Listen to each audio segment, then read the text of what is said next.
Hello everyone, good evening, welcome back. Yeah, we'll just wait for 1 or 2 minutes and then we will continue so that all of the others joining. There's still a lot of people joining. I will just continue in another 1 or 2 minutes.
All right, good evening, welcome back. Right, we'll just start. Let me just share my screen. Right, and then I'll just, I hope my screen is visible. Let me just log into Kali here from my virtual machine. Right, so previously we were discussing about phishing.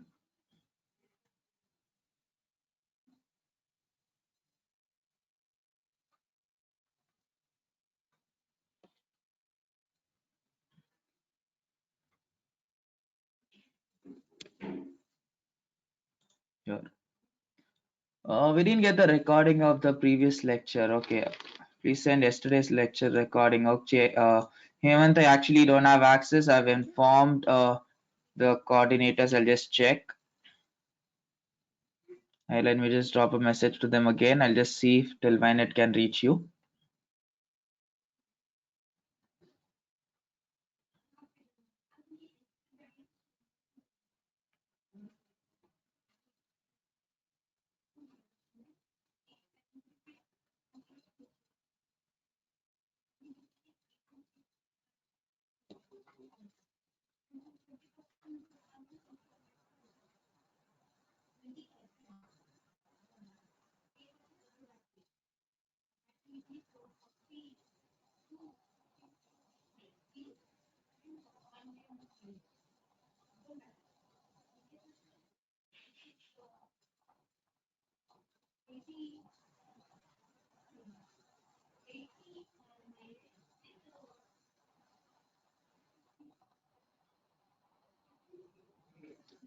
Okay, yeah, I've just dropped a message and I got a response telling that you will get the recordings by tomorrow. Right, and then yeah, sir will just coordinate with you. I think Atish sir is there. By tomorrow morning, they'll just make sure that it will be done. Okay.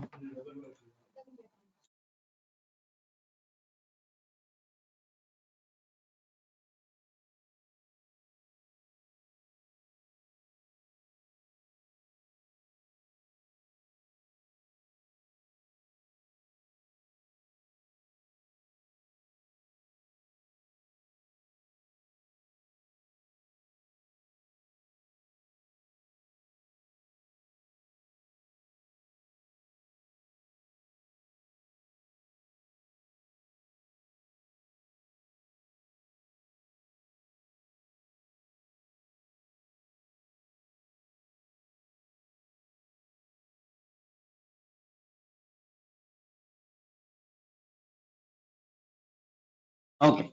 Yeah, you will get your recordings by tomorrow, whatever is there in the session. Fine. So just continuing, previously we were in the concept of, okay, yeah, we were discussing about one fishing tool called as Social Fish, and then you had been given a task to explore something about another fishing tool called as Z Fisher had given you the link, and then you were supposed to see how to use the Cloudflare. Did anyone try to use the Cloudflare part of it?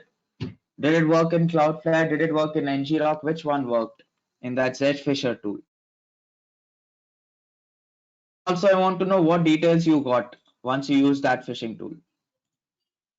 Because each fishing tool has got its own different things which you can get. Anyone? How do you see the questions here? Right, okay, fine. So, yeah, leaving that to you. If you have done great, if not, not a problem. You can try that on later. So we've got one more thing. Again, it's a part of phishing itself, but then here we will get some other details as well, some other extra information in here. So let me just go to the browser from this. Okay, now this within the Kali Linux, I want to go into the browser.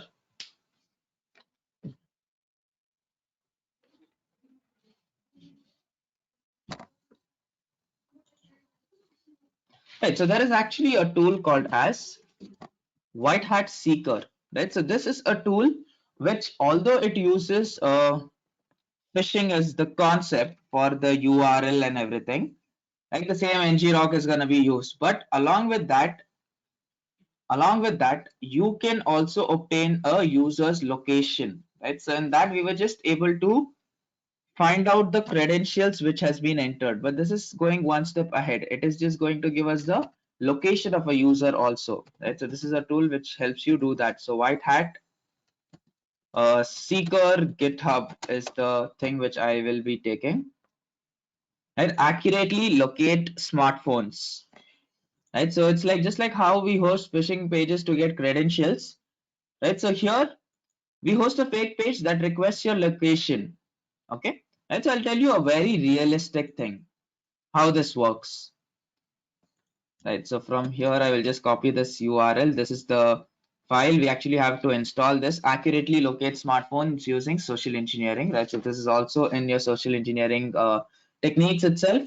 So it just gives you longitude, latitude, it gives you the accuracy, and then you will be getting all the details about your information without really taking any permissions of yours. Okay. So automatic IP address reconnaissance is formed. That is what is the thing which happens in here. IP address reconnaissance is like you're getting the details, you're gathering the information without really having to search, right? So it's all just by the IP address you're going to get, right? So what we are going to do,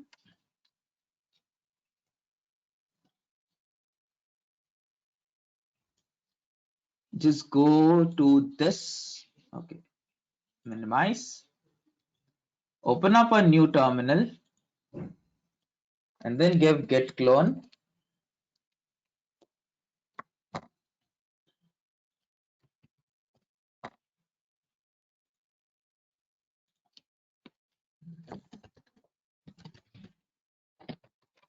Right, so just give git clone. Okay, I think it's better if I increase the size.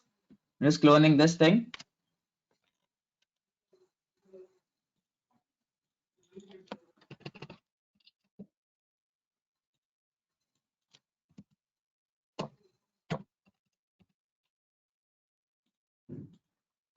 Right, so it says cloning into Seeker and then it's downloading this thing for me.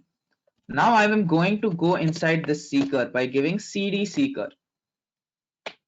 Go inside the Seeker folder, give ls, and then there are so many files actually. Right, so out of these things, which file should we use, right? So for Termux is something like for a phone, if you're trying to use on phone, if you're trying to do this. For Termux, there is a separate installation file. For a different architecture, there is a different installation file. Right? So there are actually 1, 2, and 3 installation files. So we will use this thing to install. So I will give sudo install.sh. Okay, this should give me an error. I should give sudo bash install.sh. Right, so it will update. It's actually going to take a little time actually to update and then install this thing. Right, so I'm hoping in the meantime that all of you have got your Kali Linux installed and then that you are working on it, because whatever I do, it's maximum going to be on Kali. Right, so we'll just wait for this. Just give me a minute. Okay. Yeah, Neeraj, yes, we will be using the seeker.py, but right now, just for installing, we will be taking this part.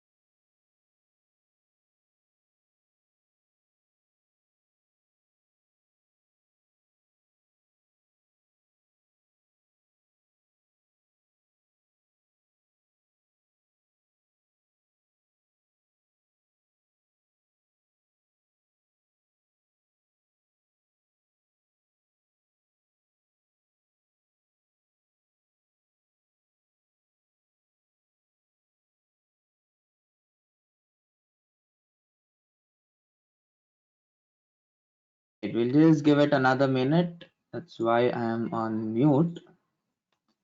Internet and slow and Kali Linux are not exactly. Actually, for this thing to update, there are a lot of files which it downloads and then updated. So it's like only for this thing, it takes a little bit extra time. Right? For the other things, not so. It works fine, I guess. What is bash used for? So Gosha, it's like bash is used to run a shell script, a .sh file. That is where you use a bash. Right, so now it's downloading and then installing all the dependencies. So now it's actually going to go quickly. Okay.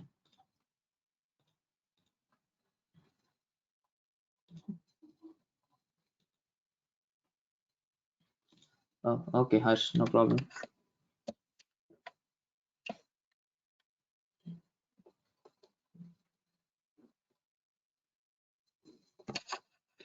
Right, so now it is installed. So now we can actually go ahead by using this thing.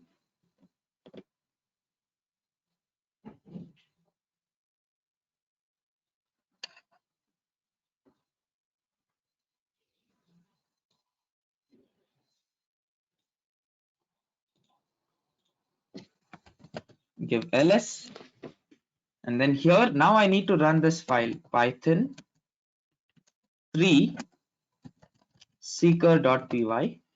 That says checking dependencies created by and then version.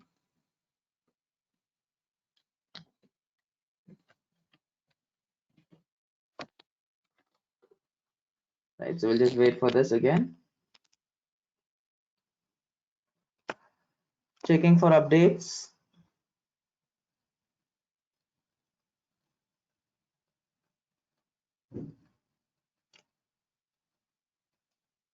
Okay, it says checking server status and then it says offline. So what we do is there is actually an alternate way which we have to use. So just give python 3 seeker.py and we are going to use this manually, right? So just give a -t and manual, so that I'm telling don't do any automatic steps. Allow me to do all the things whichever required. That's I'm just trying to do it manually. So just set everything directly without asking me any questions. That's why it got an error there. So I'm telling start your own tunnel service because we will be using the ngrocks tunnel service, right? So I'm just telling leave it to me. I will select the tunnel service. Don't select the server thing by default. Okay. So once it tells that thing, I've selected. There is a template like for your websites. There are different templates which are available, right? So we will just see one template out of this first. Okay, so what is the template? Say I will take a Google Drive template. Right, so it says it is loading the Google Drive template. So we need to enter a Google Drive file URL. So I've got a file URL ready. Right, so if I just select this, this is a Google Drive file URL which I had shortened a link and then done this. Okay. So it has now started this server, PHP server on port number 8080. So it's like if I use this ngrok, I can start a /ngrok http 8080. That is what I have to do.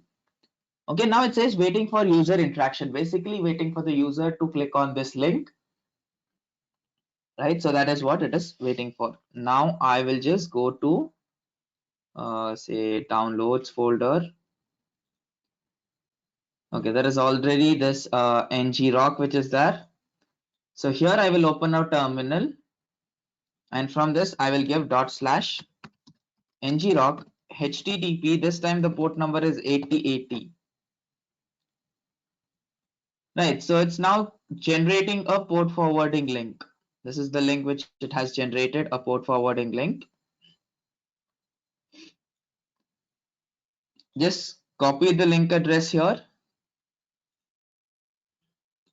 and send this. Right, so where exactly to send this? You can send this onto your Windows machine. You can send it onto your phone. You can send it to any of the victim. Right, so first we will try to send it here. Right, so let me just proceed to this. It is giving me this option. You need permission. Okay, what is the problem here? Can I connect Wi-Fi adapter to my computer to fast the internet? Okay, Leela Krishna, Wi-Fi adapter. Connecting a Wi-Fi adapter will not help you to speed up your internet. Like in my laptop, internet is very slow in Kali Linux. Right, so there is nothing like only in Kali Linux your internet is very slow. If your internet is slow, it should be slow even for your Windows. Right, so that is how it is generally. It cannot be like only here it is slow, there it is fast. Please check if you have set it to bridge adapter, it should work perfectly fine. Whatever net speed you get outside, you should get inside this also. You can just go check it for you can just go check it in the speedtest.net inside your Kali machine. Right, or else you actually have to do a lot of steps for installing the connecting the Wi-Fi adapter. Right, and then but that is not really going to solve your problem, I feel, because it has got nothing to do with the Wi-Fi adapter, because LAN, you're just taking this Wi-Fi, you're converting it into LAN, should work perfectly fine. How to download the ngrok token? Okay, Navneet, just go create a temporary email address, a disposable email address, right? So it's like if I just give temp-mail.org, from here you get an email address, then go to ngrok, register on ngrok. Right, once you register and sign up, right, so it's like sign up for free using that ID you register, then you log in inside it, right? After that you will have one code which is like /ngrok, and then it will give you all the URL, right? So that thing you need to just run in your Linux terminal, right? If you just run that in the Linux terminal, it will authenticate your code. Okay, and it will just uh, authenticate that token and then give you access to ngrok. Google Drive file URL. Just a minute, Harsh, I'll give you. So it's like Harsh, you can actually put any of the files there for your Google Drive file URL. Not necessary that you take this only. Okay, no problem. I'll give you because I had already put it in that tiny URL and then reduce the size of that. So I'll just share it to you 1 minute. Before that, I have opened this on my Windows machine. This has got nothing to do with the Kali machine, correct? So let me just go here. It is waiting for user interaction. So it says you need permission, want in, ask for access. So I'll click on request access and then I'll give allow. Right, so it says ngrok wants to know your location. Right, so what is the general tendency? This definitely opens the Google Drive link. It's going to give you this image also, whichever was that. Okay, what was this image? Okay. So in that Google Drive link, I had got this image, right? So it opens this image also. When you say request access, it works genuinely like a Google Drive file itself. But the only problem was the permission, right? So what happened to the permission there? As soon as I clicked on request for access, it was supposed to give me a login screen from Google to log into my Google account. But here they made a slight change that as soon as you click on this, immediately there is a pop-up. So our general tendency is that we click on this pop-up to allow, correct? So that is what we are going to do. Yeah. So from that thing, we just click on this, and as soon as you give allow, it will open up this thing. But in the background, what is happening?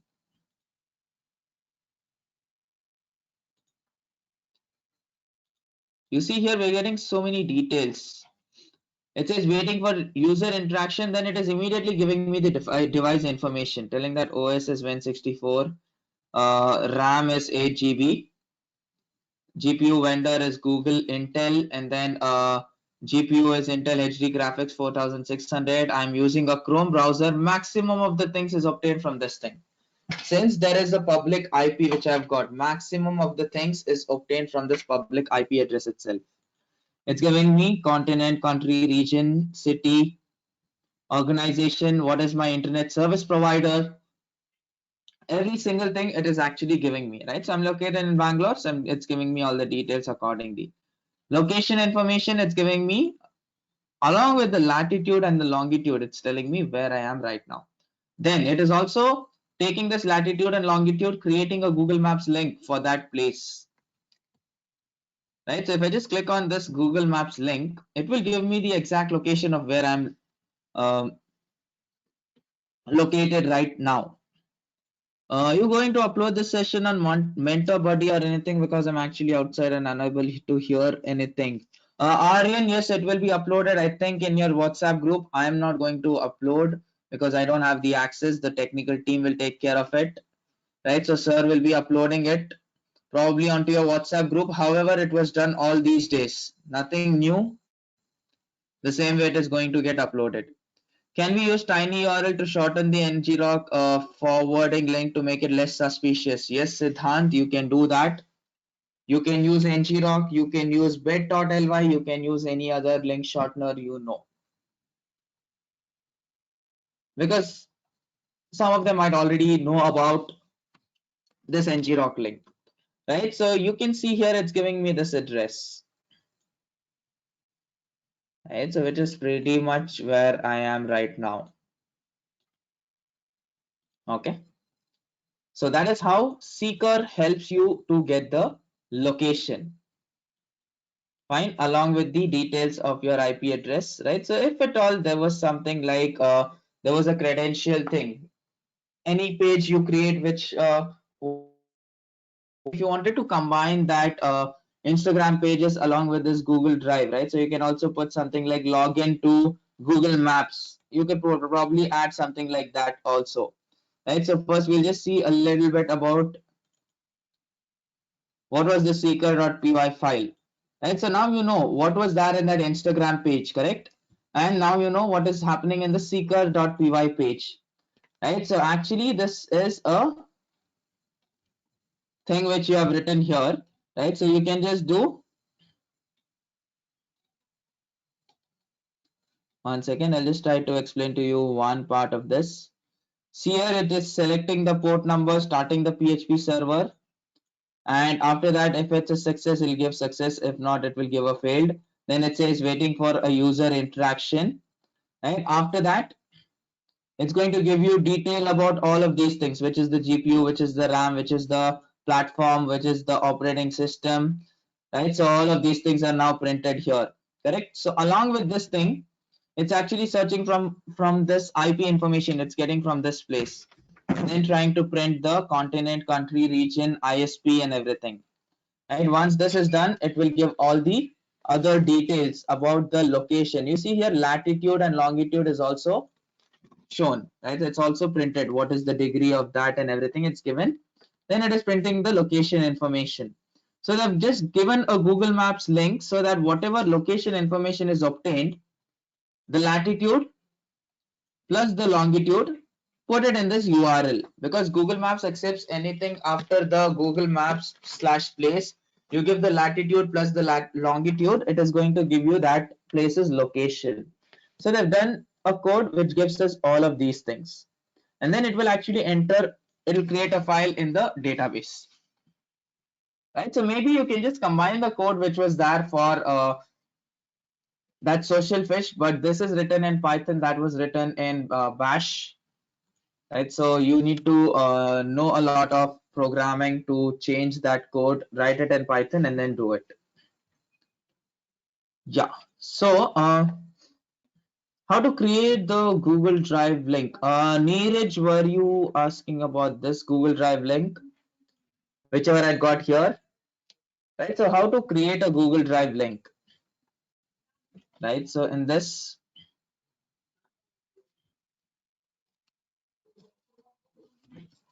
just put in some file, right? So if this is the file, what is this file actually?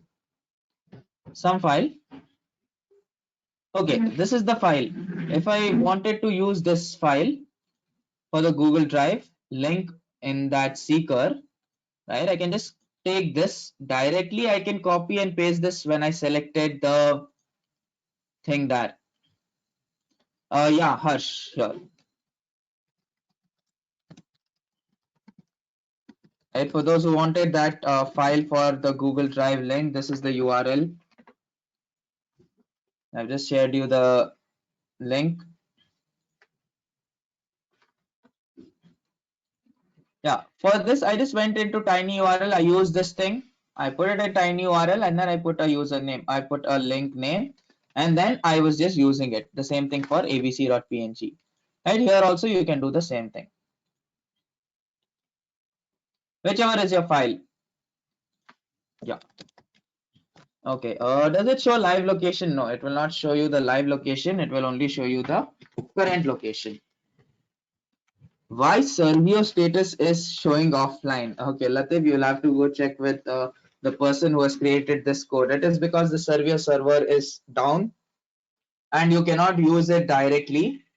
That is why we're trying to get it via the ngrok server, right? So it's like since all of these are hacking tools, every single day the tools will be updated and every single day the tools might be changed, right? So it's like if you have seen that this tool is working, this tool which is there, which is working today morning, might not work tomorrow morning, right? So because the same things, right? So I think you might have found if there is some wrong video which is uploaded on YouTube, it immediately gets removed. So here also, if there is something which is not correct, it immediately gets removed or put down. So that's why I think Servio is like there was something and then there was this request for Servio to be closed, right? So it has gone to offline. And ngrok was actually a free service. Now they've made it only a paid service. So maybe even Servio has got some issue with that server. That's why it is not working. How to import ngrok in Seeker? Okay, Navneet, you cannot directly import. You have to make changes in the code for the install.sh and then go make the changes in seeker.py. But you can definitely do the thing how we did now. Like run this Python file manually.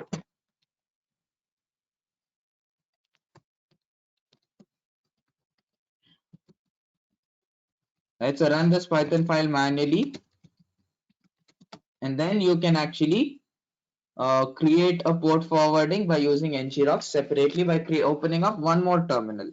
Now there are a lot of other templates, right? So this is Google Drive is not the only template in this, right? So there is one more template for near you. There is one more template for just a second. There is a template for WhatsApp. There is also a template for Telegram.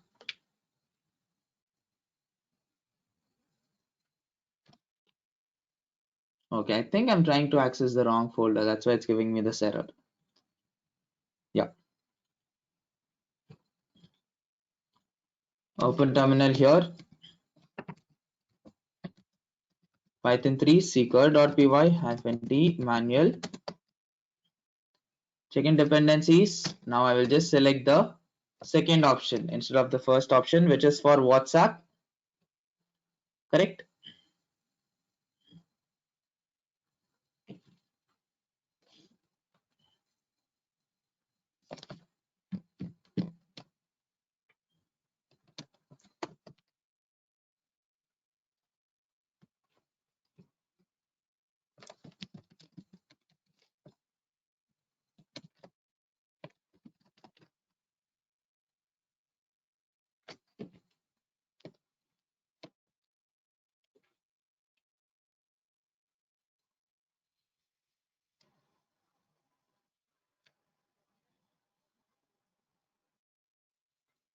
Okay. So here I will just select the WhatsApp option this time.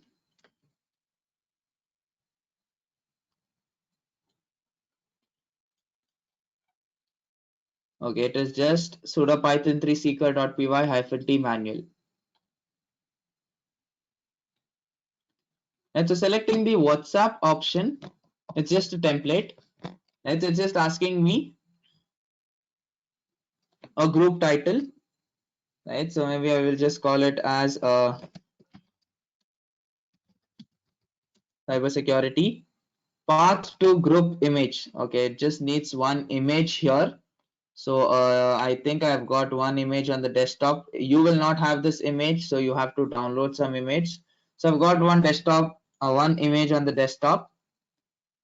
Right, so I will just take the details of this image, like the path for this image from here.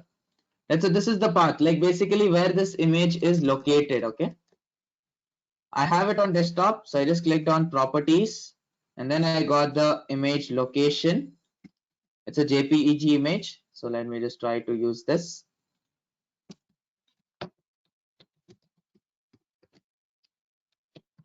/abc.jpeg is the file name. Oh, okay.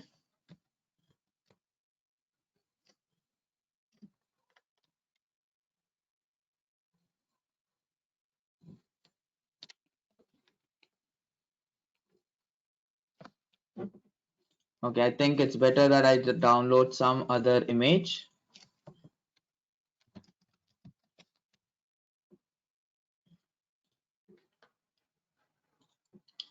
And I'll probably take this image.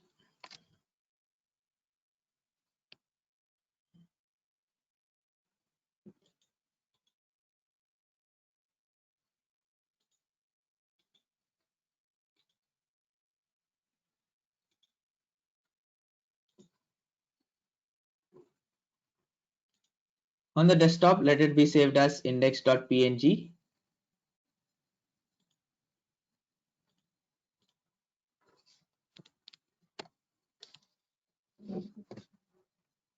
Okay.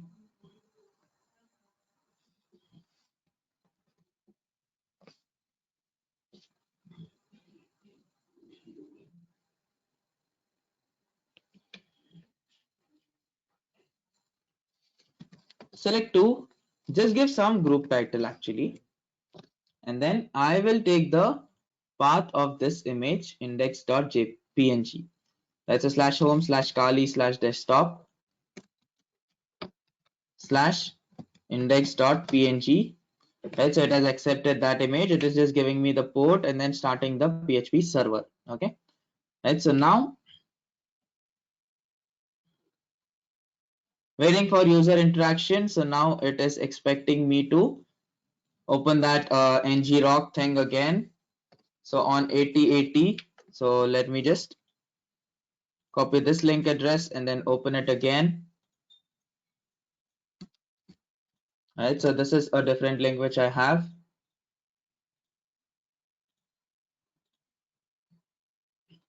So now it's giving me this group title. It says WhatsApp group chat invite. Join chat. Here also you'll have the same thing. Only your template is different. Allow. Right, so it says maximum group capacity of 256 participants reached. Okay. Right, so it's not going to allow you to join or something. But then if you click on this, it will redirect you to the original whatsapp.com page. right? So in the previous thing, this is ngrok join chat. It will not give you anything. It will only ask your location and then extract the details of your location from this. You see here, it's again got the location details, correct? The same information is again taken. So here we need to give the path. There is a group title in this WhatsApp template. Rest all information is the same. Right, so we'll just interrupt this and then see another type which is for Telegram. What happens in this Telegram template also we will see. Right, so it's like you can share any of the things. The end product, end result is going to be the same thing, like you will ultimately get the location itself. Can we use this image for Instagram post? Yeah, sure, you can. Who's stopping you? Like, I didn't get your question actually. Why would you even use this image for Instagram post? Or okay, you can use it, but what has that got to do with this? I didn't get your question actually. You can definitely use it. Telegram group title. Let's I'll just put it as cybersecurity. Group description as online sessions. Again, we need the image path. Okay, sorry, not this. And again, we need this image path. So first, let me just cancel this index.png.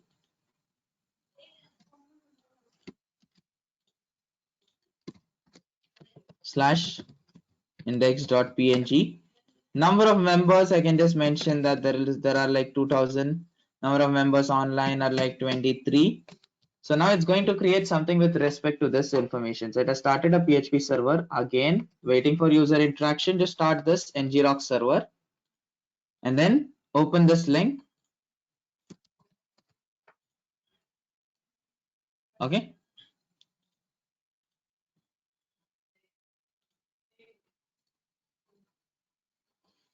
So it says cybersecurity, 2000 members, 23 online, and then the description is online session. So you can just click on view in Telegram. So it all looks like a very genuine site for Telegram. Again, it will ask you know your location. Expected error has occurred. Our visitors will have no been notified and will fix the problem soon. Right. So this is what it's gonna give. But here the location is taken. Right. So I've got the location of that person. Okay.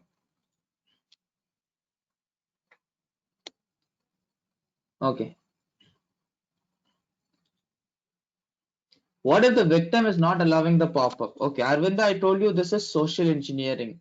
Social engineering, the term itself means that the basic definition is that only if you click on something. Right? So social engineering requires you to click. Without clicking, it does not work. Only if you send it to the victim, only if the victim clicks on the link or the image or something else, only then it will work. So without allowing all of these things, it's not going to work. But still, I think if you just send someone the Google Drive thing, instead of just giving the Google Drive image, right? So in that path, when you had to add the Google Drive, right? Instead of this, if you had something which will take the access of the person, and then if you get the location, right? So that is something which most people can actually do. Because when you have that request access thing, immediately your hand goes up to this side, and 1 in 5 you can actually just they actually just give allow, and then later they might just realize that shouldn't have allowed. Okay, I'm getting error 21 is a directory after importing image.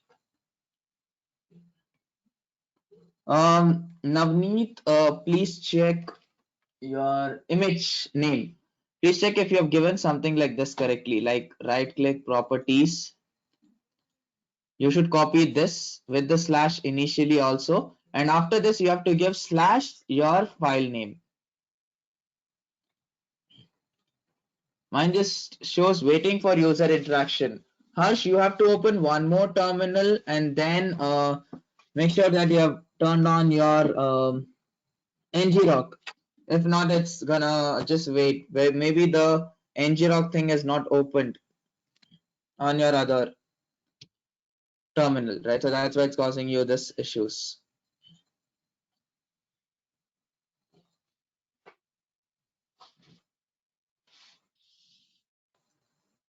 Okay. What happened? Sudo python command, I'm getting error. Shahid, just give sudo python 3. It's not only sudo python. Please check if you have given that.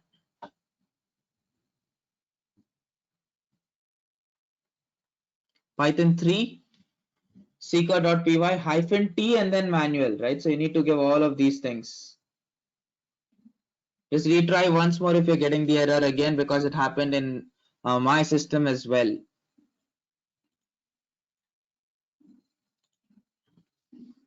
Okay, right. So that is a little bit about your phishing and how you do the things in your social engineering. So our next topic is that we will discuss how to just a second.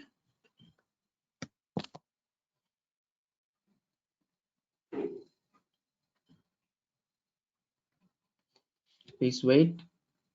What is the question in the meantime? I'll download the ngrok. I couldn't do it yesterday. Okay, you can just do that.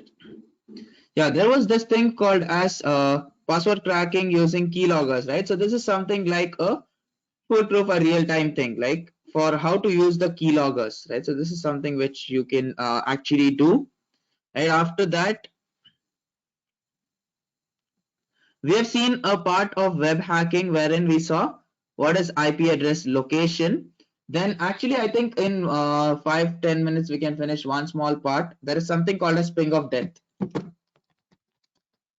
right? So before we go to the password cracking using keyloggers, we'll just see this ping of death, right? So what happens in this ping of death? It is a type of denial of service attack, right? So this is a very simple thing. You can do it on a Windows system as well.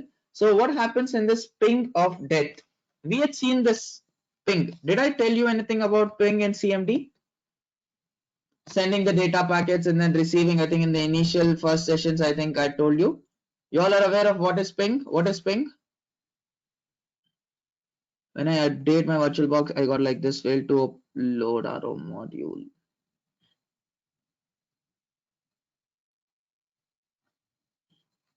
What is ping? P-I-N-G.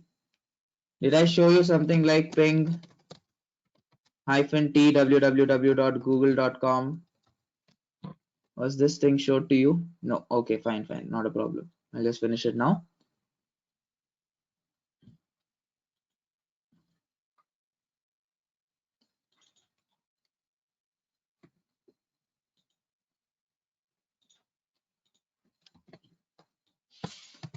Okay. What is this error like?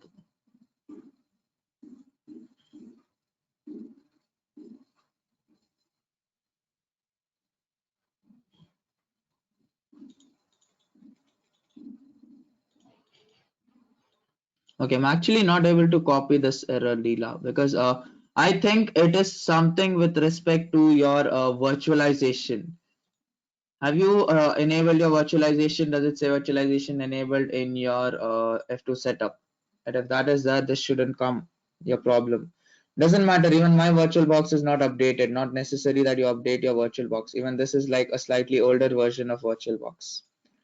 Right. So what exactly is this ping? First, we need to know about ping.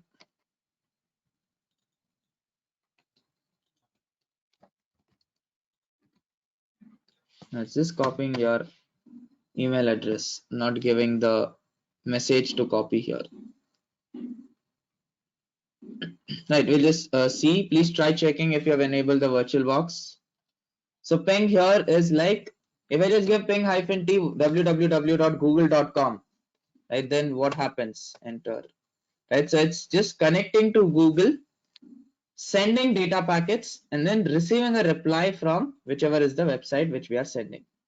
Okay, I think I've given -t. So now what happened? I have sent 8 data packets, right? Some amounts of data, and received 8 data packets. So the loss is 0%.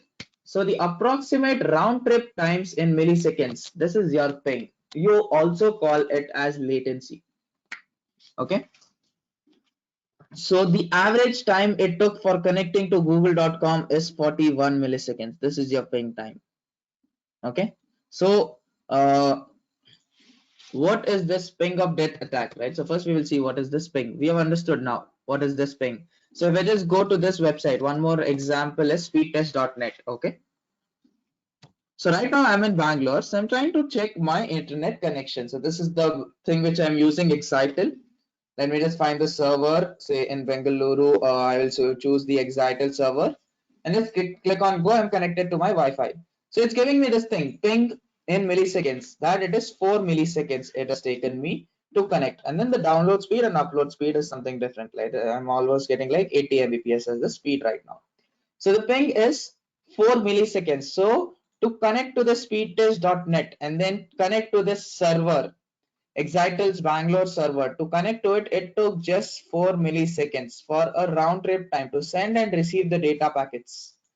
Right. So if this value is less, closer to 0, means that your connection is very strong.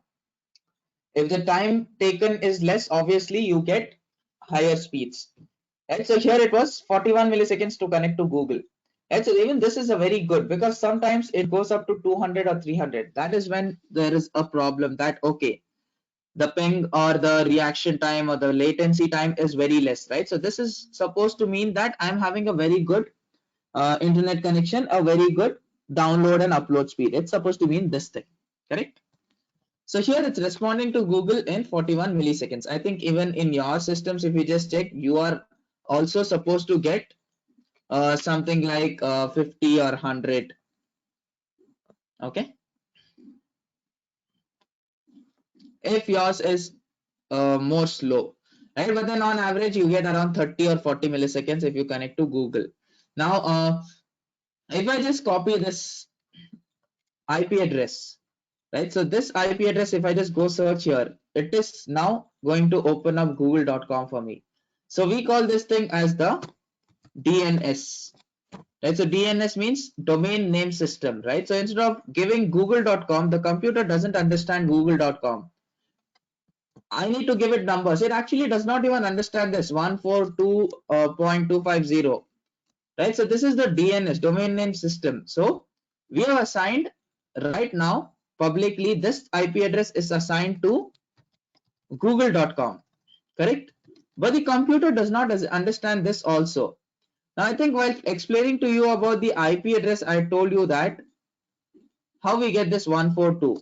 These are also bits, 8 bits, right? So it's like there are 8 numbers which are going to be there here just in ones and zeros. Octets. So this 8 numbers will correspond to this 142. Not exactly correct, but it should give something like this. Now for this 250, we will have another 8 numbers, which is consisting of only ones and zeros. No twos, it's only supposed to be ones and zeros. Dot 77, another 8 numbers it's supposed to be. Right? I'm not giving the exact with the same 8 numbers. Right? So it's supposed to give according to the hexadecimal format or according to the codes for 8421 code. Right? So it's converting these octets to decimal, and for this we've got a DNS, which is what we type. So the computer does not understand google.com. Neither does it understand this. The computer understands this only. Right? So only if you give this, it is going to understand. So it's going to convert from google.com to this IP address to this number. That's why if I give this, it is referring to the DNS for google.com and then searching for google.com when I gave this IP address. Okay, fine. Getting ping as 45. Perfect. Yeah. How much did I get? I think I got 41. Yeah. On average, we get 30, 40 as the ping. Ping is not recognized as an internal or external command. Okay, that shouldn't happen. Please check if you have given ping space www.google.com itself. It should definitely work, because there is nothing unless you have made some changes. By default, it is accepted on every system. That is what I know. It should accept yours also. Yeah, actually, if you give this -t, you are going to get infinite replies. Yeah. See here, if I just give ping -t, you are going to get infinite replies. It's not going to stop unless you terminate it. Right? It's actually getting continuous because of that -t. So to quit, I have to give Control C. So if you don't want that, by default, if I remove this, it is only going to give 4 packets. 1, 2, 3, and 4. Send 4, receive 4 packets. So this is until you stop. Send 4, receive 4 packets. Now I've got an average of 44 milliseconds as the ping time. Now we know about ping completely. Now if we know all of these things about ping, what is ping of death attack? Right, it's a type of a denial of service attack or a DOS attack, right, in which an attacker attempts to crash, destabilize, or freeze the targeted computer or service by sending malformed or oversized packet using a simple ping command. Right, what exactly is happening? So basically we use this ping attack to check the connectivity, right? But then now what is this DOS attack? DOS is denial of service, right? So it's like it's an attack used to deny legitimate or genuine users to access resources such as accessing a website, an email, a network, or making that website or email or network very slow. That is what is a DOS attack. DOS means denial of service, right? So it's like if you wanted to access some website, say for example, there is some results website which is put up, okay, and you generally access your results online, right? So it's like at 7 p.m. today you were supposed to access your results. Now what can happen is if someone wants to denies you from accessing the results, right? So they just do continuous ping floods, right? So you open multiple terminals. You can actually create a DOS attack like this. I'll tell you how, what to do in those multiple terminals also. So it's like making this website or deny someone access to open that website by sending too many requests at the same time. What happens? The server fails to respond to all the requests. It can either crash down or the servers are going to get hanged and then slow down. Right? So here, why they can do this is cutting off some from business from the internet. Right? So here you can actually say if you wanted to do someone, if you wanted to restrict someone from accessing some websites, you can do it. Okay. Now, this is a DOS attack. In this ping of death, we just use a ping command, right? So it's this ping command is usually used to detect the availability of a network resource. So it will send small data packets. Now the ping of death command takes advantage of this and sends data packets above the maximum limit, right? So there is a limit set by this ping. Ping is a thing which is there in the TCP IP protocol. Okay, so in this TCP IP, they've given a maximum of 65,536. Okay, so they've given a maximum of this 65,536 bytes of data which can be shared at one time. Right, so what this thing does, ping of get command evades this thing, right? So it's gonna increase and then give something which is more than this. What happens if you send any packet which is more than this? Your server will crash or it will freeze or reboot, right? So all of these things are possible, right? So this is a DOS attack. And so how to do this? You have got just one command prompt, right? Now for google.com, doing a ping of death attack should not be a problem because Google has access to millions of customers at one time. Now it's like if I create my own website, right, at one time, what is the maximum web traffic which I can allow if it's a very new website? Then if it's like if I've taken the access for about 2000 users, right? So right now a new one, maximum you can have up to 2000 users accessing at once. So if there is a person 2001 person trying to access, then it will be showing an error for him. So ping does exactly the same thing. It is going to evade that 2000 number, and after that whatever is happening, so it's going to take access of all the 2000 things. So if I open instead of this one command prompt and instead of giving in one place the continuous packets for Google, right? So this is just pinging Google, correct? It means that there is one connection. Ping of death means I open 100 such command prompts, or I open 15, 20 such command prompts, wherein I give again here also ping -t www.google.com, right? So again, in this also it is continuously flood responding, right? So in this also, if I just give ping -t www.google.com, so from this also it is responding continuously. So just open about 100 such terminals. What's going to happen? For Google, I don't think it's going to be a problem, but your any other website, it's going to crash because of this ping attack. Okay, this is called as ping floods, right? Okay, fine. So I hope you have understood this. What is there in this ping floods? There is one more example, right? So there is something called as a ICMP flood attack as well, right? So in this ICMP ping itself, it's gonna come, right? So for ping, we actually use something called as an ICMP flood attack, right? So it's like Internet Control Message Protocol. So this was from Windows. The same thing, if you wanted to do it using Kali, there is actually a website for this for doing this. Sorry, there is actually a code for this for doing it from Kali. Also, you can do ICMP request and response for Internet Control Message Protocol. Okay, it also is the ping command, the same ping command. You can just send. Okay, yeah. Which is the best language for cybersecurity? Now, Neet, it's like cybersecurity isn't dependent on one language. You cannot master cybersecurity if you just learn any one language. You have to have knowledge of all the things, like the Python script which I showed you that time from Seeker, right? So it's not possible for me to write because I am familiar with Python, but I am familiar with Python, but there was a lot of things which was there with respect to JSON also. There was a lot of things which was there with respect to JavaScript. So I was not able to completely do that. I cannot completely write that code. If it's simple Python, yes, only Python I can write even if it's a slightly difficult code. But if I'm not well versed with JavaScript, JSON, then I cannot write that code, right? So if you know Python and C++, you can create your codes with respect to that. But then you need to have an idea about all the languages. Like you need to know shell scripting, which is Bash. You need to know Python. You need to know Perl.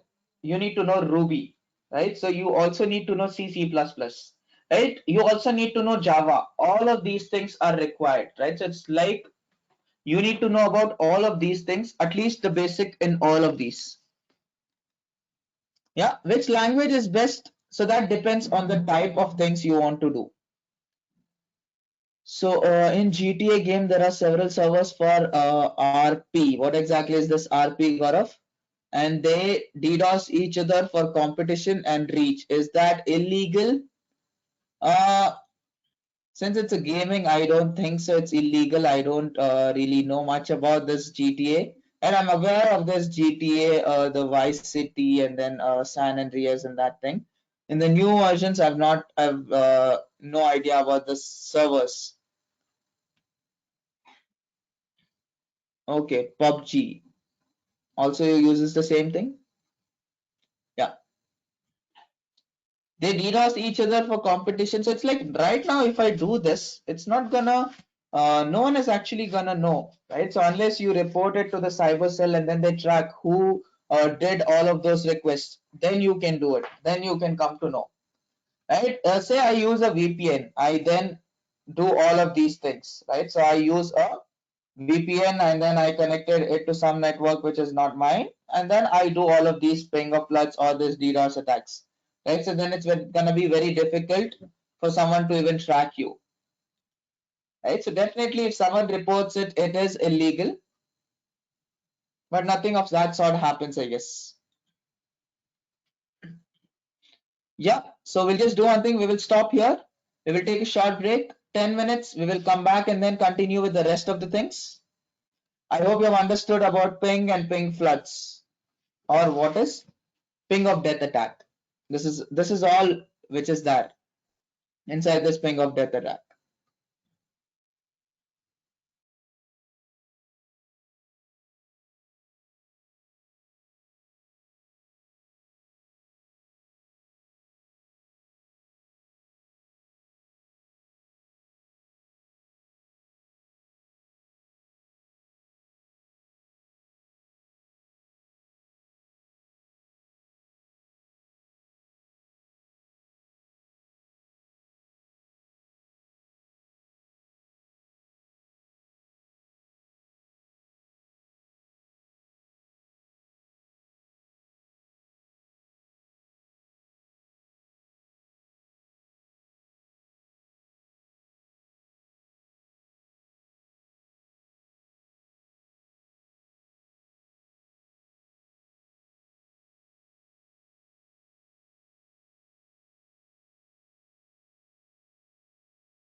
Welcome back, guys.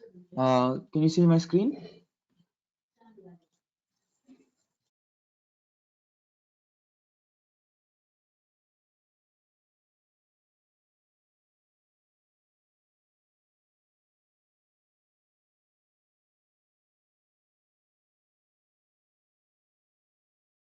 Okay.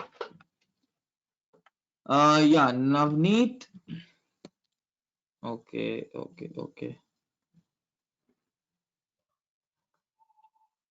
Fine, I'll just update them immediately.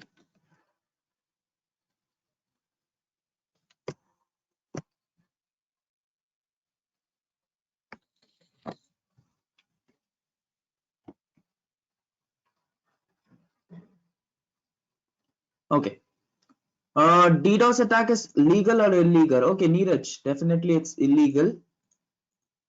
DDoS attack, all of these are illegal. None of these are legal, right? So it depends on like if say found guilty, like if someone registers a complaint and they find out that you are the person who has done this attack, DDoS or DOS attack, then you could be put behind bars. And again, there needs to be a proper investigation. Right, so it's like for high profile things, it does happen, and then yes, it's definitely illegal. You should not be doing that. Okay, how to find if someone is spying our phone? Okay, that's pretty difficult actually, Arvind. So what you can do is, if you find any applications which you have not installed, right? So there'll be sometimes a few applications like you might not have installed it, but still you find some applications on your phone unwanted. And if you click on that, it's something it does not even open. Nothing happens with that. That time you should understand that okay, there is something fishy, right? So that is one sign. And then automatically you have so many things which is happening which you didn't intend to do on your phones, right? So that also means that someone has put some file and then that your security or your data has been compromised from your phones, right? So you can actually identify that from these two cases. Other than that, you maybe have to go check in the app section what all apps are installed, what are permissions are given. Depends on the apps which you have downloaded. Some apps gives takes permissions and then they also access all your details, right? Like most of the apps for installation requires your details, correct? Like it will say allow app to access calendar, allow app to access phone and all those things. So you should be aware to which apps you are giving the permissions. Correct? Not every app should get all the access, right? So if you know that it's a genuine and a legit app, okay.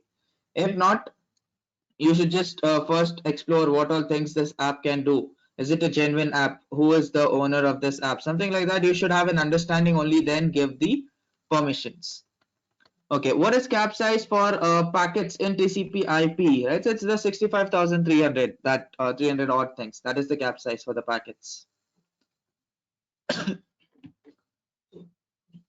Okay, so we'll just quickly discuss our next concept, which was supposed to be something related to keyloggers. Has anyone have any idea what are keyloggers? Heard of this term before? What is a keylogger? What's a keylogger? Any idea?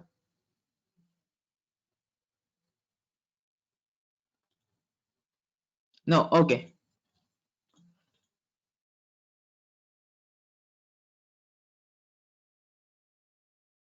Yeah. So basically, keyloggers are things that now, if I've just opened up a notepad and then I'm typing something like this.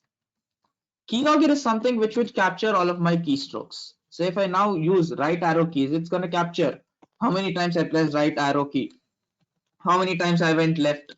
If I give control A, it's going to type and capture this also as a keystroke. If I just give a backspace, this is also a keystroke. If I give a shift A, it's capital A, this is also a keystroke. So all of these are keystrokes. A keylogger captures all the keystrokes and then creates a log file to save them. Right, so whatever I've typed now, if there was a keylogger running on my system, then it actually is going to capture all of these things.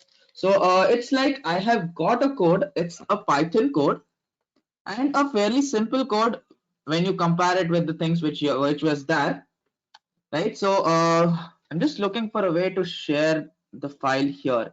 because there are like two codes in that which we need to do, which we need to run. So this is on Windows, right? So those who wanted hacking to be done on Windows, this is for you guys. This keylogger, we will be learning it how to do it on Windows, because see, if this is your system, this is your victim system, right? So you just want to put it here directly. You go and then put in this keylogger. Again, you can use the different techniques, like you can use the social engineering method, you can use the phishing by giving it in a link, or by directly connecting a phone, by directly connecting some pen drive. Also, you can actually do all of those things, fine. So what I will do is, there is this file which I will open.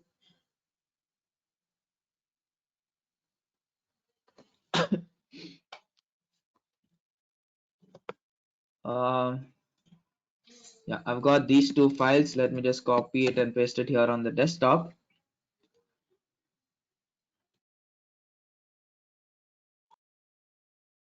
And I think there was some option wherein I could share some files here. Just a minute.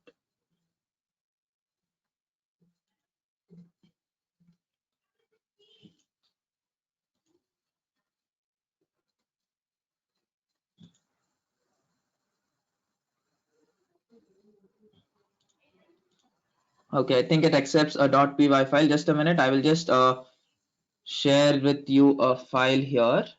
Let me just edit. This is a Python file, so I've used a Python editor. From where did I get this Python editor? Is that I downloaded this editor from its official page. Would formatting phone delete malicious apps? Yes, definitely it would. Right, so I downloaded this from python.org. This editor, right? So whichever editor you have got here for officially Python, right? It's called as Python. Ideally, this version I've just downloaded and installed. Right, so whichever editor you're seeing here is the Python editor. Now, I think it's gonna accept this text file.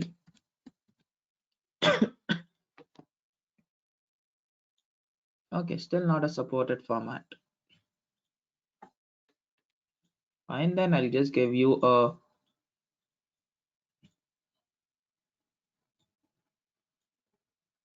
.docx file. It requires a Word document.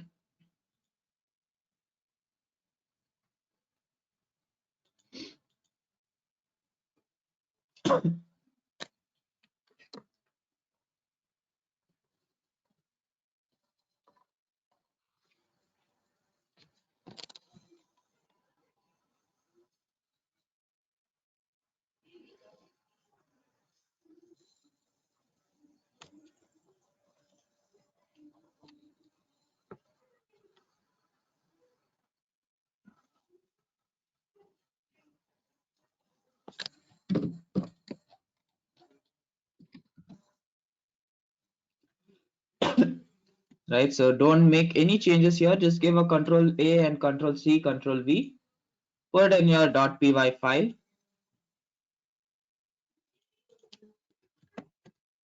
Right, first, let me see if it is able to share this file. Does it accept this file? Not sure why it was telling all of these things. Where is the key? Right, okay. Let us not just waste our time there. We will cover the concept. This file, I'll just give it to you later on. Right, if in the meantime you can type, that'll be good. So there is one library here, like PyInput for keyloggers. I've told you what are keyloggers. It just captures your keystrokes. Okay. Now, what we do here is that, just a second.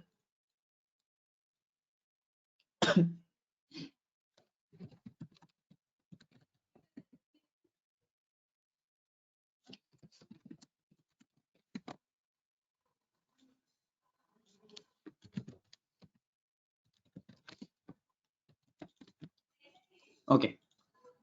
Yeah. So what we do here is that we just take this PyNPut. It is a library in Python. And from that, we're taking the part of keyboard, and then we're importing something called as key and listener. So this is to record and capture the keystrokes. Now this is a very interesting keylogger wherein a simple program helps you to say capture the keystrokes and then send it to your email, right? So this is something which is very good because a keylogger just capturing and say, keeping the data here on this victim system is not something which is feasible, right? So it will just create the logs and keeping it on the victim system is of no use to you. So what happens here is in this keylogger, we also send an email. So there is a library in Python called as send underscore email. Right. So initially we are taking a list. We're taking a variable count equals to 0. We are defining lots of functions. One is for on press, one is for email, one is for on release, just the three ones. And then we are using this listener to actually capture all of these things. So we are telling that in this on press function, right? So if the key is pressed, right? So then capture those keys by using keys.append, whatever value is pressed, count it, capture it. After it reaches 10 values, just send an email. Okay. Now, how to send this email? During the sending of email, we are telling that make a few changes. We're doing slightly some steps for processing. Okay. So what are these things in processing we are doing? It's like if, see, I'll just put one example here. Like if I just type uh, what's happening in there. Right? So this is something which it has captured in the keystroke. So what we are telling is replace these apostrophes. Okay. In the keys which have been captured, replace this apostrophes with a blank. Like just remove this, something like this. And then if there is something like space, a keylogger does not accept it like a space. It is not going to show you like this. So it will tell that it has captured keystroke W. And for this space, instead of this, what it will tell is it has captured keystroke space, right? So something like this will be printed. Okay.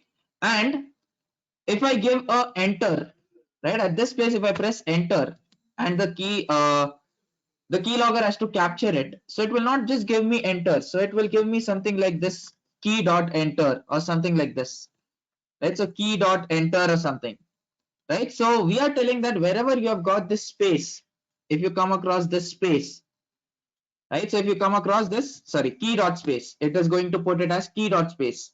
Or if I type a shift, right? So it will consider this as key dot shift. So wherever it is encountering or it is coming across these things, replace this key dot space with a space bar and then send it as an email because this is not understood by us, correct? So it's kind of confusing. First of all, there will be no spaces and then it's confusing over that, right? So what we are telling it is that consider something like this, replace this with a space. And if there is some value greater than 0, just replace it like this. Then append the messages. Once it reaches like 10 words or something, then send an email, right? So that is what is happening in this function, right? So this is just some processing which we are doing. Then send an email. If there is no key press, then just OK. Now for returning, now how to come out of the keylogger? There needs to be some key which is allowing us to exit the keylogger, like even if the user is there, right? So here we have given one condition that if the user presses escape, it is going to exit or come out of the keylogger. So you can just change this. You can give this as a control. You can give it as a left control, right? So that you need to see if it is L control or left control or L underscore control, because I haven't tried it. That is up to you. You have to just explore it a little bit, right? Because in some cases, in some languages, it is like this, it is going to consider, or in some languages, it is going to consider this, right? Or else in some languages, it is going to consider this. So it's your thing to see which it accepts. So for ESC, it is going to accept just the .ESC, right, in Python. Okay. So we have kept this key escape for just coming out of this keylogger entirely. Then we use this listener to capture and then send the data, right? So after this, what we will do, this is our keylogger part. Now there is something else for sending an email. If I just run this keylogger.py file, it's not going to work. If I send this keylogger.py file, it's not going to work. So because inside this there is something called as dot send email. Send underscore email is a library which we have imported.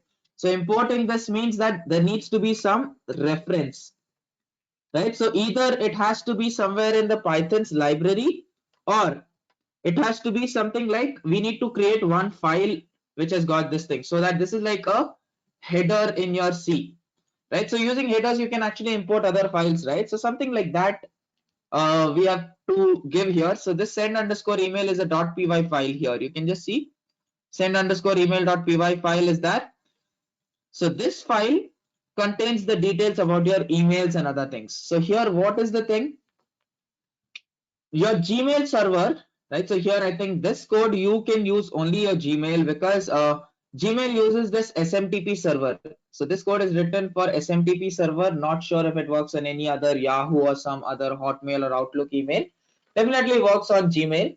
So we are using the SMTP server from Gmail, smtp.google.com. Mention the port number, which is 587, and then here you need to give your details.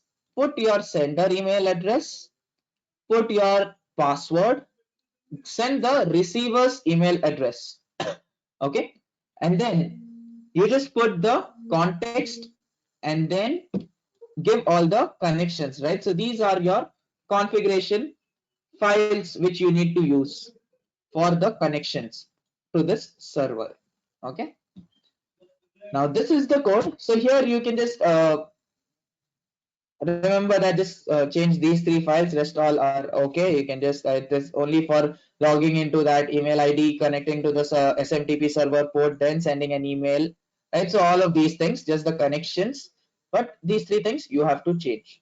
Okay, right? So now we will just try to do this. We will see how it is going to capture our keystrokes. Fine. So actually there is this password. I'll do one thing. I'm just going to stop my screen share for 2 minutes. I will change these three things and then close this and then come back to this keylogger.py. Then I will reshare my screen. Okay, because here the passwords are going to be visible and I don't want to share my password. So obviously you should also not share your passwords with anyone. Fine. So just give me 1 minute. I'm just changing this. Also remember one thing, that from the email which you are sending, so it needs to be you actually need to enable this less secure apps. Remember yesterday we were doing this thing about less secure apps on Gmail, right? So you actually need to enable your less secure apps. It needs to be turned on.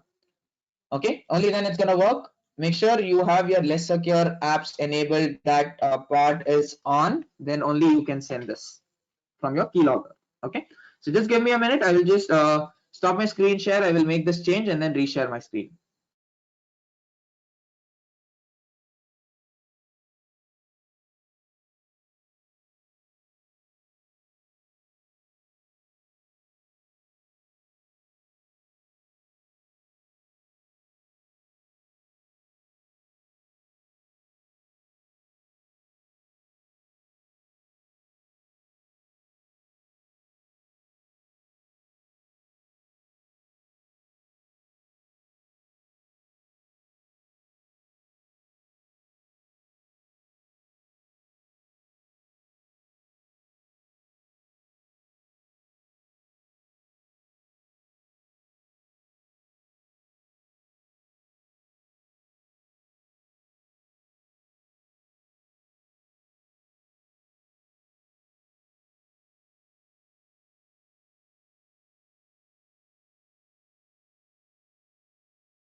Guys, I've made the change. Okay, so now we will just run this code. Just a second. Let me just recheck once. Yeah, okay. So I've just put my email address in that, and I'm just opening this keylogger code. Okay, now hope my screen is visible again. So for this keylogger code, I'm just going to open it, right? So I will just go to my Gmail account.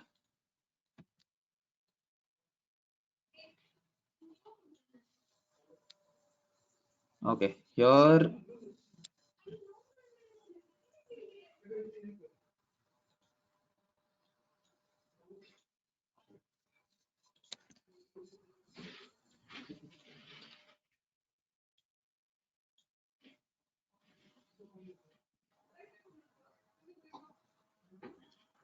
Okay, so here, now I'll just run this thing, and this is the code, right? So let me just run this code in here. So now it has probably started this keylogger. So let me just give start key and then type notepad. And here, let me just give something like login credentials are supposed to be saved in proper files. Okay, so let us just see what it has captured now. And then I'm just going to give an escape. Right, so now let me just go in here and then see if it's updated somewhere.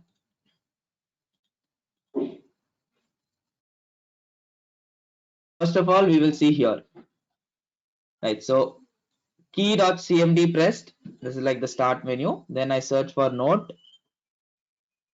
and then enter login.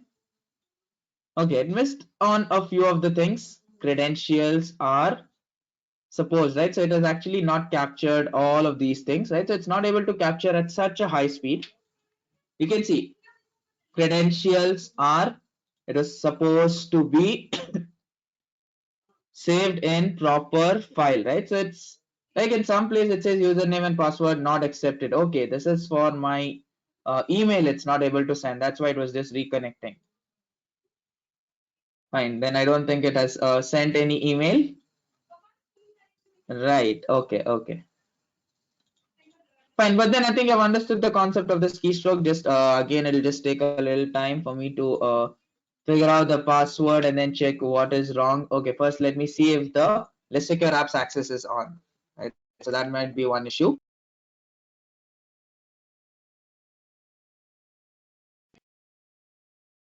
Let's just go in here. Let's Secure Apps access. Okay. Yeah, it was off. So allow Let's Secure Apps. Refresh.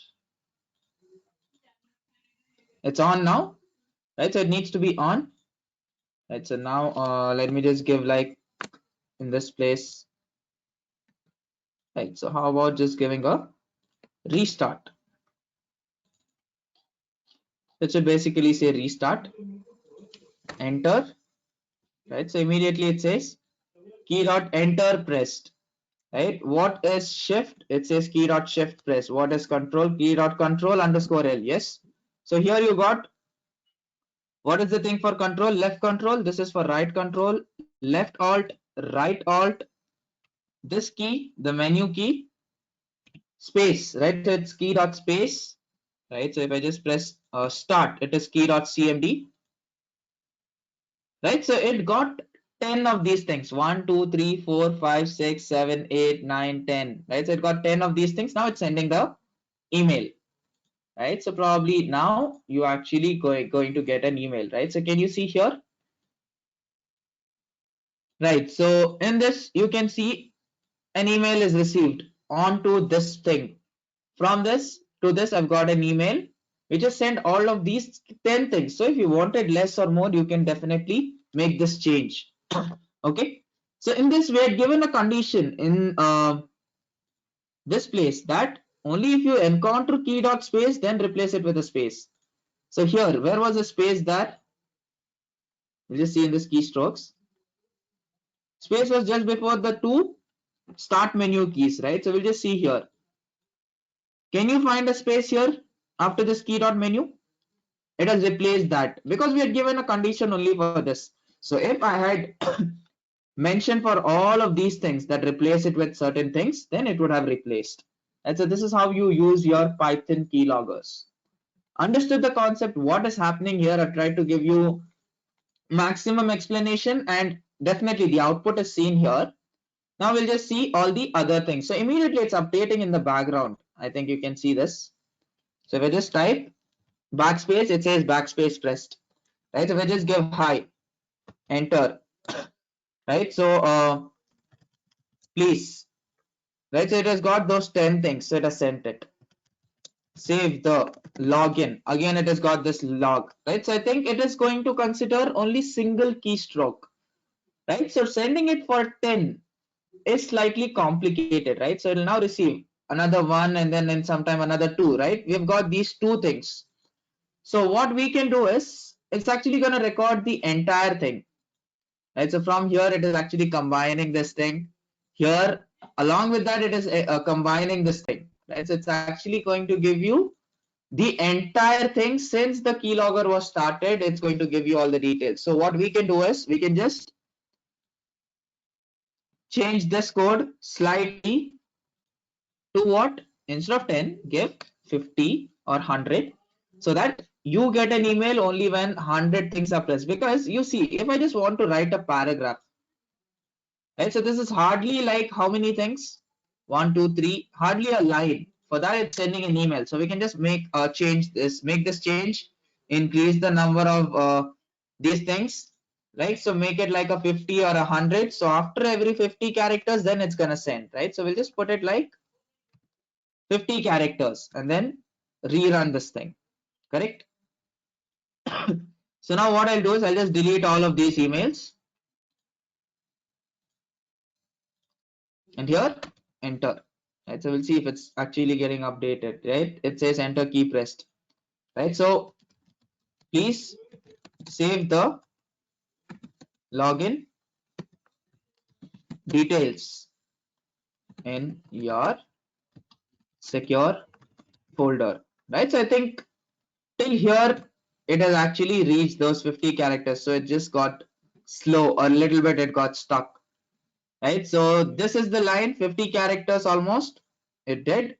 Now it is sending an email. Whatever you pressed, it is now here, right? So except the enter and key dot shift, all other things are going to be displayed as it is. Since we have given that change for space, if you just add the thing, what to replace these processing steps. So along with this key dot space, if you just give, if it comes across key dot left control, then just give ctrl, right? So just give, I'll just show you that change as well. First I will give escape, so it comes out. You see here it's coming out of the thing. So let me just give, along with this if, one more if statement which basically tells that if you come across something like left control underscore left, key dot control underscore left, right? So this is what I'm going to type here.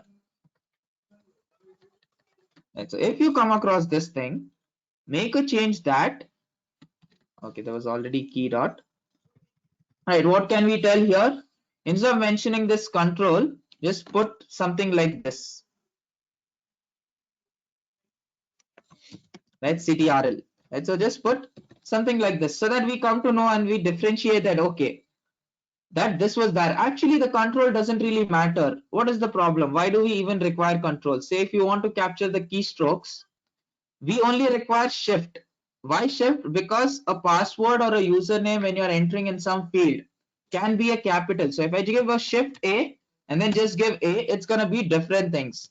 So what I can do is, if there is a control coming up, just remove. I don't even want that thing, correct? So I can just mention this condition. And then one more if statement, I can just mention something like if, instead of this control key, what was the thing I told? A shift. If you come across key dot shift, right? So make a change that if you come across key dot shift, then just give this thing telling that shift was used, right? So we can put this one condition, getting the idea what is that, what we are doing in this? Save it, run this again, enter. See, if I give shift A, right? So shift P, shift L, shift S, shift A. Right? So I've just given this thing and then press the enter. Okay, I need to make it like 50 characters. Fine. So now it has given me. See what is being sent here. What are we receiving in this email? Telling that shift was pressed. So you can understand that after shift, which was the immediate next thing. So many times shift key was pressed. Immediately after that, you press this. So you will know that if at all I enter this in some password field, it was capital A. This was a capital P. In fact, I think it shows the capital and small also according to what you type. Yes. Yeah, I've given capital A, it is showing me capital A here. I've given capital P, it is showing me capital P. So even that shift is not required. So you can just replace that with a blank space. Even the shift is not required. You see how it is good enough. This keylogger is very good enough to recognize all of these things. So basically anything unwanted, if you don't want it to share the thing in the key that you press enter, you can just avoid that by removing it. Just add a if condition, replace that thing with this. That's all. Sounds easy? Understood what we are doing here? Only thing you need is this Let's Secure Apps access. That's it. Easy. I think this is very simple, right? So it's like even if you have no clue about what language we are using, it's the code is so simple that even as a beginner you can learn this, wasn't it? Yeah.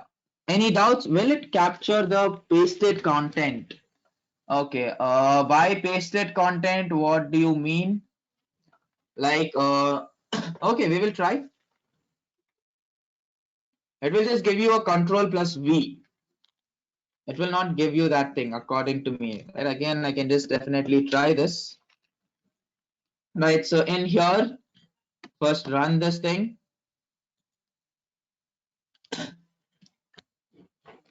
Right.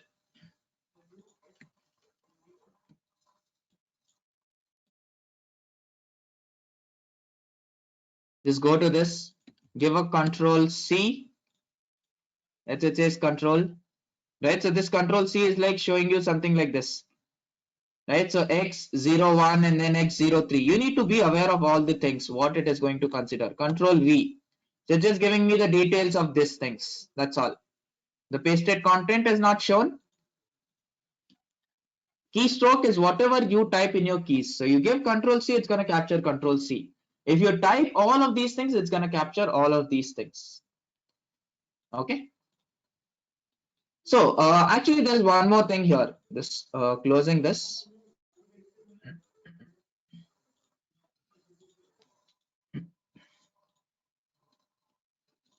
I think there is also a log which is created. You also get a log file which is there.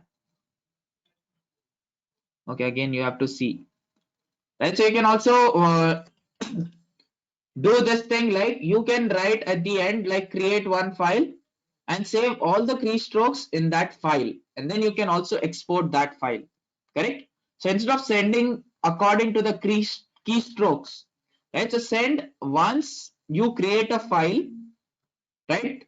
Maybe if you know a little bit of Python, you can just include this concept of checking for the time, like in this time to this time. If the time is at, see, like if I wanted it to capture keystrokes from the time of 9:20 to 9:30, what are all keystrokes are captured? After 9:30, create one file, a .txt file, and then email that file. Even that is possible, right? So it depends on how you write the code.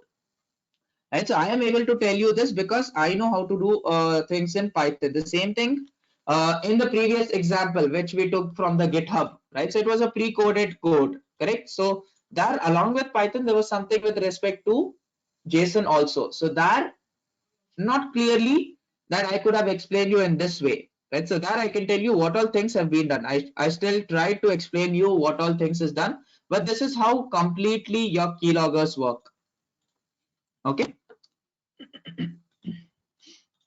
Okay, do we have something like keyloggers for phones? I think there will definitely be keyloggers. Like again, you have to install some app on the phones. It is there. What if the sender's email is not logged on that device? This thing, for sending an email, you need to log in to the sender's email. Right? So everyone pretty much uses multiple browsers. Just open up your thing, log in. So I'm telling you, right? Definitely, it requires you to interact once, at least initially. Right? So it's like you can set up and then make sure that this Python program runs continuously. Right? What if you had not given that escape key? You just run the program and then put some key like keys which you very rarely use, something like a pause or break key. I, in fact, never use this pause or break key, or I never use the del key, which is there in the right side of the touchpad, like where you've got this numbers column. You can put in that key, or you can put in some key which is very rarely used, so that it doesn't even exit the program. Correct? So you can do those kind of things, those kind of small customizations. Okay, how to share texted content in a bomber. I think we did that. SMS in the T-bomb, we saw how to send SMS, and then I gave you one app for SMS Blast app that it actually sends you an SMS. Okay, sir, does it include touchpad? No. Janardhan, no, it will not include a touchpad. This is for only keystrokes. It will not include your touchpad, whatever you do. In fact, what things can you do using a touchpad? See, only if you use the on-screen keyboard, whatever is there, you use a password, right, for logging into any of your accounts. Right, so this is like password cracking or password logging using the keyloggers. That is what is the concept here, right? So how to crack passwords by using keyloggers, right? So it's like we have used Python here, fine. So whatever password it is, nobody would be like, I will go to say facebook.com and I would not use my mouse or the cursor and turn on an on-screen keyboard and then type my password. No, right? So what we basically do, we sit and type the passwords. Right? So it is that for password cracking, you use keyboards. So a keylogger is that.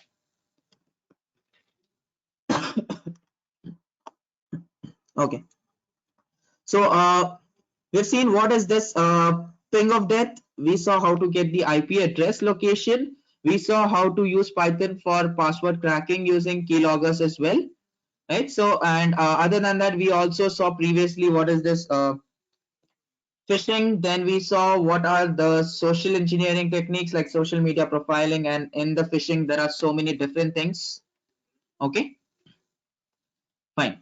So yeah, with that, we'll just stop here. Any queries? You've got another 5 minutes. Please come forward. If you've got any queries, I'll try to solve them.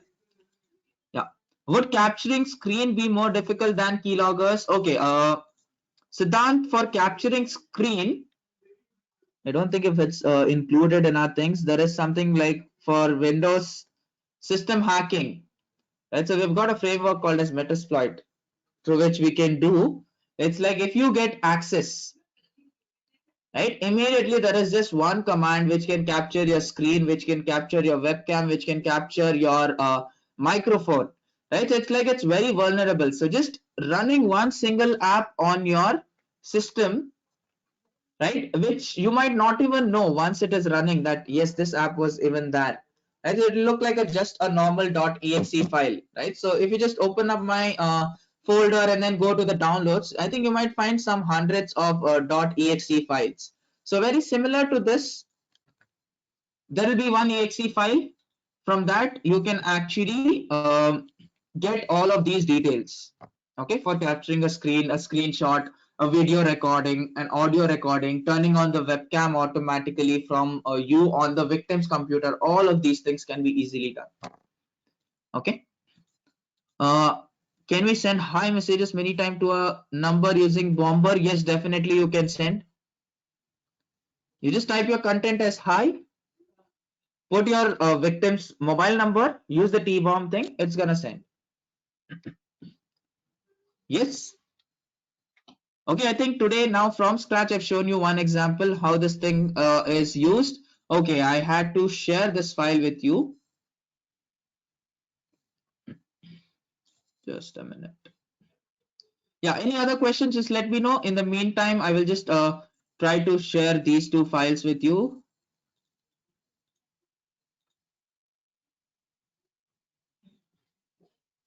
Please try to send yesterday's class. Okay, it's already informed. It will be done by tomorrow morning.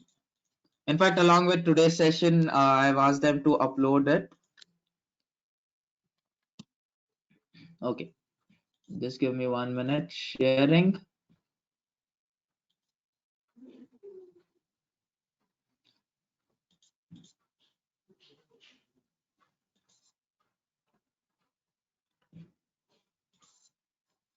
Navneet, I informed you that I've already informed the technical team. I told you right in front of you that I've texted them also.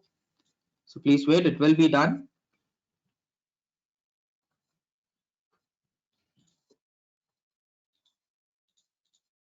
Okay, just do one thing, Navneet. I will give you a contact number for all of those who have got some issues with respect to not being added to the group or any queries with respect to the recordings and then the exam. All of your queries can go to Atish sir. You can just contact. I will give you the mobile number here.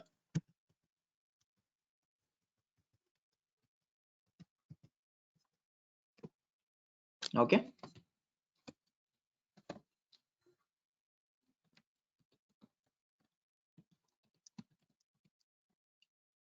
Let's say you can just contact sir. Did you get the number there in the chat? Because here it actually doesn't show me once I have sent the things.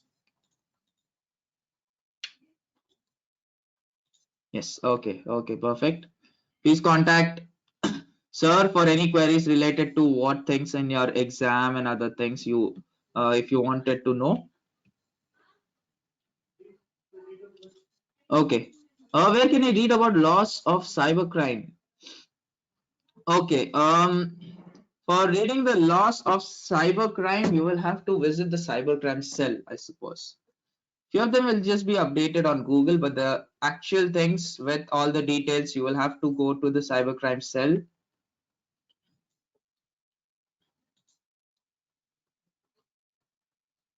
Navneet, I'm actually not supposed to do that. If there is a thing, I will just let you know, if possible, later on. That's why I need to take permission and then go ahead to do that thing. Okay, with that, we'll just stop here. I will just see how to share these files with you. If not, I'll just pass it to sir. It will be updated onto your group very soon. Okay. Yeah, that is what I was thinking. Along with the recordings, what if we actually share this Python code in the WhatsApp group? That would be better because here there is some problems. I'm not able to share it directly. Okay. Thank you all. Thank you for attending. I'll see you all in the next session. You have when is the next session? Is it tomorrow? I think tomorrow you have got only 1 hour, right? So prepare well for your exam. Just go explore more. You've got very less time. Maximum from my end. Also, I'm trying to cover all the topics assigned, and then what are all the important things which you have? Yes. Yeah. When is your session? What time is it tomorrow? Tomorrow is 23rd. It should be from 6:30 p.m. to 7:30 p.m. Right. So please join. We've got only 1 hour tomorrow. Right? And then after that on Friday, it's 8 to 9:30 p.m. Correct? Fine. Okay. Thank you all. I'll end the session now. You can now leave.